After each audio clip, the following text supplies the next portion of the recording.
Oh deal, it's for own weapon.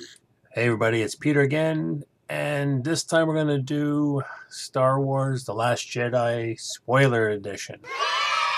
So I went and saw the movie again because I couldn't go get my ganache torte. If you see one of my postings there, you see that's my favorite thing in the afternoon, but unfortunately the local restaurant called Milestones, they're closed for a office party, so I couldn't go, so I figured screw it. Instead of going tomorrow to the movie, I actually went today. I just wanted to see the movie a second time just to gather my thoughts. I mean, lots and lots of spoilers. Actually, it's going to be a combination of spoilers and just my thoughts, a few critiques, some nitpicks. I did see some reviews earlier of other people sort of nitpicking the movie and their thoughts, and I sort of noticed some of these things when I saw the movie again. Not going to go into some hour-long, 90-minute thing, just enough to recap what's going on with the movie because last review was just basically Star Wars in words. You know, it's about sacrifice and patience and learning things and legends. So let's just jump right into it. So this is episode 8. We're still carrying on from episode 7, which was The Force Awakens. And we still have Rebellion. Well, they call it the Resistance. And then sometimes, and I heard this too, and I know it's in the movie too. Like, are they the Resistance? Are they rebels? Is this the Republic still? What's going on? Is the First Order chasing them?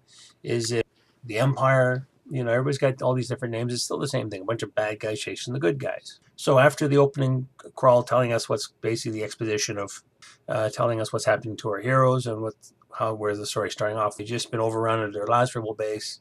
Transports are heading off. First Order's showing up, and they're going to blow up the whole place. The First Order fleet jumps in, and they bring in this heavy-duty destroyer, kind of vessel we've never seen before. It's got a couple of nasty laser cannons on it that can decimate the surface of a planet. This is the big opening scene. Instead of two fleets fighting, we've got Poe in his X-Wing charging up. I'm assuming it's General Hux. Domhnall Gleeson. He's zipping up to his ship and saying, like, hey, I got a message for you from General Leia. Please hold. And they got this silly banter going on. It's like, no, sorry, I can't hear you. Hold, no, hold. I'm still waiting for General Hux. It's like, this is General Hux. That's the running gag for this thing too. General Hux is basically the total buffoon of the First Order. I thought by now too he'd chill out, but no. That's what I don't like about any of even in Rogue One, all the Empire bad guys, First Order, whatever you want to call these clowns, they're all the same. They're all like, we're going to get you, and your little dog Toto too, kind of thing. The whole time they're just like, and scowly face, total lunatics, ranting. Domhnall's face was as red as his hair every time he's chewing the scenery. And then the whole trick was basically to stop things up because what Poe ends up doing, shooting out on the destroyer that shows up, oh, sorry, not a destroyer, it was a dreadnought. And he's just shooting out all their turret guns. Hux is just like to the other general in charge of the dreadnought, like, why can't you shoot him? Well, he's too small. He's evading our turbo lasers. Where have we heard that one before? So it's like pew, pew, pew, shoots everything out. And of course, systems knock out at the last second, then it comes back on again. The one thing I didn't like about the battle was that Leia tells Poe, okay, Commander, pull your ass out of there. We're free and clear. We're going to jump to Lightspeed. Like, no, no, no. If we don't take out this dreadnought, well, he's going to come after us. He's going to blow everything else up. And she's like, no, no, no, come back, come back, come back. And he goes like, bink, I can't hear you. Flicks the switch. Amazing. One toggle switch turns off the whole thing. Now, this made me think, too, because some people said some things were kind of odd. This was an amazing battle. This movie is really nicely shot. Massive amounts of CGI. There is some practical effects, that kind of thing. But the one thing I thought in the tactics of this opening battle, Leia tells Poe, stop what you're doing. Come back to the fleet. We're going to jump out of here. He's like, no, no, no, we got to take this out, as I said. Now, he's got a bunch of A-Wings following up with him and these newer type bomber ships, which kind of look like oversized medical freighter, kind of same kind of design. They got the saggy bit anywhere where the bombs come out. And I thought she tells Poe to come back. Well, why can't you tell the rest of Poe's squad, okay, hey, A-Wings, come back in. Bombers, come back in. No, it's like she tells Poe and he turns it off and nobody comes back or turns it around. The problem is after that, they do manage to blow up the destroyer with the last remaining bomber, but they lost the entire bomber squadron and most of the A-Wings, and I think they only survived with a whole bunch of X-Wings. So, like, what was up with that? That's a dumbass. I mean, yes, we're heroes. And again, too, I've watched enough war flicks, and when you talk to actual veterans and stuff, and people go, oh, they were heroes. Yes, dead heroes, or the real heroes are buried back You know, you talk to World War II vets, you know, yeah, the heroes are buried back over there. I'm not a hero. I just got lucky and I survived the silly thing. You know, when you hear people talk like that, it says, yeah, that wasn't heroic. That was dumbass. You just got lucky that we blew it up, but like at what cost? We lost, you know, hundreds of people for what? And they're down to 400 rebels, resistant fighters, whatever you want to call these guys. You know, don't waste your resources on crazy ploys. And that's Poe's arc throughout the whole movie is basically don't just jump in. Everybody keeps calling him a hotshot pilot. I mean, he is a good pilot, but he's got no brains. Sure, he can shoot and do this and everything, but he never seems the big picture until like the very end of the movie. So that's his arc. He does something, he does something, he does something. He has to keep being put into his place, or you know what, you're not going to do what you're going to do. And then after the big fight, Leia gives him crap, knocks him down to captain, and you know we got to get out of here. So they jump. They get to the next place where they got to jump. They find out that they're actually being some. They don't explain why. That was another weird thing too. Somehow the First Order is able to track wherever the resistant fleet jumps to. We don't know why. So we've got a special thing. There's a theory. We don't know what this theory is. It's just a MacGuffin. This is how the First Order tracks the rebels. And when Poe comes back after that, and before being berated, then we cut over to Finn. He's in I think somebody described it as a portable bacta tank. So he's not in the tank. He's wearing his bodysuit. I thought he actually was in some kind of, medical bed kind of thing, but he's not. He's just, got the display over him. He comes out and he's all leaking. And that's our first little bit of comedy we see. He kind of like, whoa, whoa, whoa, whoa, whoa, and falls down and walks around. And he's leaking all over the place. He's making a mess of the place. Then they finally get him some civvies and get him dressed up and ready to go. Then we work on the plan. Everybody talks with Leia. Here's what we're going to do. And Poe's like, no, we got to do this. We got to do that. Like, that's him most of the movie until he smartens up. So I think when Finn gets the idea to, you know what? I don't really want to hang around here. I'm going to find my own way. So he grabs a bag of goodies. He heads down to the escape pods. He's about to jump on one, and we're introduced to Rose. We find out, too, that Rose was actually, I'm not sure if she was one of the A-Wing pilots or the other girl that was destroyed on the last bomber at the last second. That could have been her. They didn't really say, or it's hard to hear the character's name. So I'm assuming it was one of those two characters. And, of course, they died in battle. And Rose is all upset about that. He's near the area where Finn's trying to make a getaway. And it's like, what? Wait a minute, what's going on? And of course, zaps him because he said, I zapped 3 other people trying to take off too because, we don't want anybody running away from this. And then drags him away, and they kind of figure out a plan like, wait a minute, how the heck are we being tracked all the time? And between Finn and Rose, they figure out, there's a way we can do it. There's a tracking device. It's on Snoke's. I still can't get over the name Snoke. Who makes up these silly Star Wars names? Snoke has the main tracker, so they have to figure out, okay, if we can get away to get somebody onto the ship, blah, blah, blah, we can get a code break or somebody can slice into the system. So they get a hold of Maz. This is now Poe, Rose, and Finn are working on a plan. You know what? We don't like what the general's up to. We find a code cracker. Maz says, if you go to this gambling planet and you'll find this guy. He wears a funky carnation and he's your guy. In between that, after Finn comes out of it, what's going on? What did I miss? What did I miss? And Poe said, we got to get you up to speed. And the first thing he says, where's Rey? So now we cut over to the planet that Rey went to, and we resume the scene that we saw at the end of episode 7, where Rey is handing Luke the lightsaber. Again, a bit of a dramatic moment, no talking going on. And Luke's like, this is a copy of Qui-Gon Jinn's lightsaber, but basically he's like, look at that. And he goes, wick, throws it over his shoulder. Excuse me.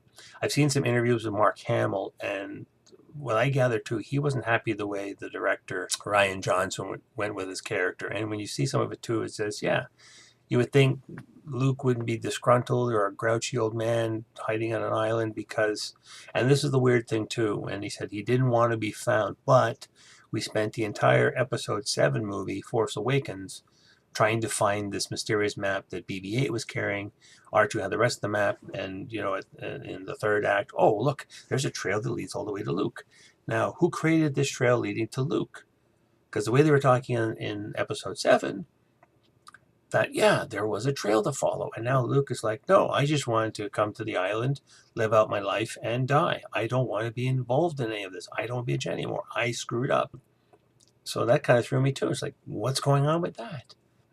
Rey said, no, but Leia said she sent me to go see you, and we need you to help us fight the bad guys. And it comes to the point where he just turns, okay, but Rey, why are you here? And she finally admits that, yeah, I've got these funny feelings in me, and she's discovering the Force. She doesn't know how, so she wants to teach her. So, well, I don't want to teach you because, I tried teaching Ben Solo, aka Kylo Ren, and that didn't work out very well, now did it? So he's really reluctant to take on a student again. And we also don't get into the Master Padawan dialogue, which is kind of good. Luke eventually breaks down and says, okay, I'm going to give you three lessons to work with. Three lessons to work with.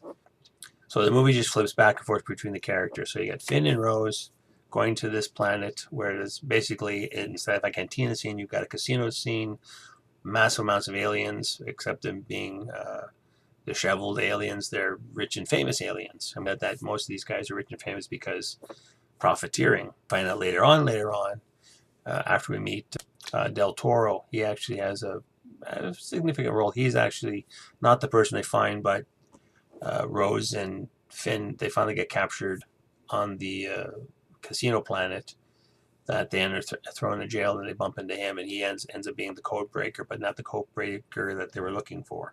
So the story started jumping around like that, and like as a movie, it wasn't bad, but there were these holes. Like somebody did mention it too, and I watched it too, about like the Finn arc. Finn and Rose go on this mission, try to find a code breaker. They find a code breaker. They're breaking the Snoke ship, but that was a total wasted arc because they got captured. Del Toro's character is basically a traitor. He turns them in for a bag of money. Actually, it was boxes of money. They're never able to, what do you call it? They still don't break down the tracker, and at the same time too, while all this is going on, when the rebel fleet realizes that they can't jump because they're just going to be tracked, they're just making for escape. Little do we know that later on, there's a planet they're going to escape to, which has an old school rebel base there, which has armor plating and shielding and stuff, so they can actually hold out there for a while. It's the whole story too. The whole story is a series of, well, I think we can beat the bad guys. I think we can beat the First Order. I think. But it's always like for naught. I mean, up until the very end of the movie, yeah, they do finally escape and get away. But after losing so many people, it's ridiculous. Those are some of the nitpicks I find. There were some good things. I mean, it was shot really nicely. When there was some lightsaber battles, there were full shots. They weren't like in episode 1 where they were like only you're seeing the characters from here and you're seeing a little bit of it. But when you wanted to see the really good action, sometimes the camera was pulled back and sometimes it was close in like a spaghetti western. And again, I think I mentioned that in my non-spoiler review that there are callbacks. A lot of people were in the other reviews too were talking about it's going to be another Empire because episode 7 was almost grabbing everything from episode 4. This wasn't. It was actually borrowing a bit from Return of the Jedi and from Empire. So there was some training with Rey. It was almost a little bit like, except for Luke didn't ride Rey's back like Yoda did. But there was the mystical tree. There was sort of a spot on the planet where you go into, you confront the dark side in a series of mirrors. It actually reminded me more of the first Harry Potter movie, where there's supposedly this magical mirror thing to reveal anything. And when Rey goes to check this place out, doesn't reveal anything. Well, tell me about my parents. And we don't know if it's true or not. If Kylo Ren was just saying to her, like, your parents are worthless. They were just a bunch of junkers that were living on Jakku, and you're just a nobody. She's going to become somebody because she becomes a Jedi at the end of all this. Poe is growing up. He eventually becomes a leader at the end of all this. He learns, like, yeah, you can't just go head first into battle. On the final, there's so many confrontations in this, too. Like, there's the initial battle, and then there's the one where they're just trying to get away. That's sort of like not a battle per se. It's just more a failed escape. And then they get onto the old rebel base, and then you have a reenactment, a fighting scene on Hoth with the walkers coming one way and the other guys fighting from the trench. And instead of snow speeders, you've got these makeshift sort of speeder skiffs, I think they call them. So I found too, the second viewing, it was a smaller audience because not too many people were going out today. People still laughed at the certain spots.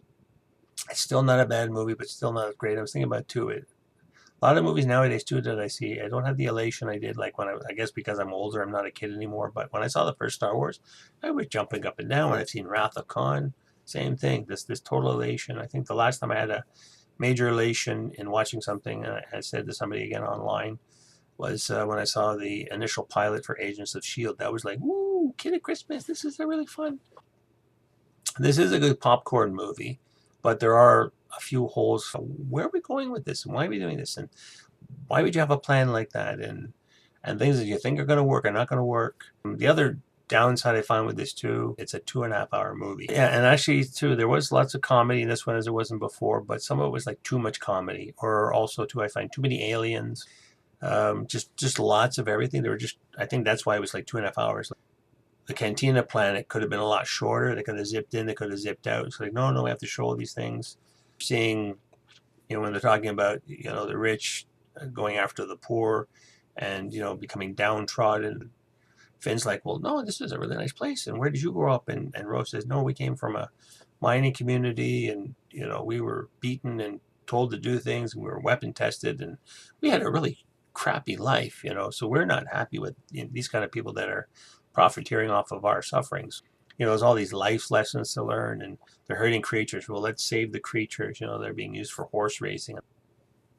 Not that was a bad thing, but Rose was sort of like the naive optimist. We can win, we can, which they do. But yeah, that was her sort of running thing too. She was always like the optimist, and no, we can save the day, we can save the animals, we can save the planet, we can save the rebellion. I guess somebody has to be. It would have been nice if it had like more focus on some of the stories, as opposed to, okay, we're gonna have three character arcs, maybe four. And the other thing that was a big thing on this movie too was about all this force power. Now, again, I was watching somebody else's review because I'm not totally into. I think I was watching Mr. Sunday Movie. He's a really cool guy to watch. I'll put his channel either here or here. Some of the Easter eggs that we're pointing out too. Don't read the comics. I haven't seen all the Clone Wars or Star Wars Rebels on the Disney Channel. Those are kind of cool too. But some of the things they were doing, like with the Force talking to each other.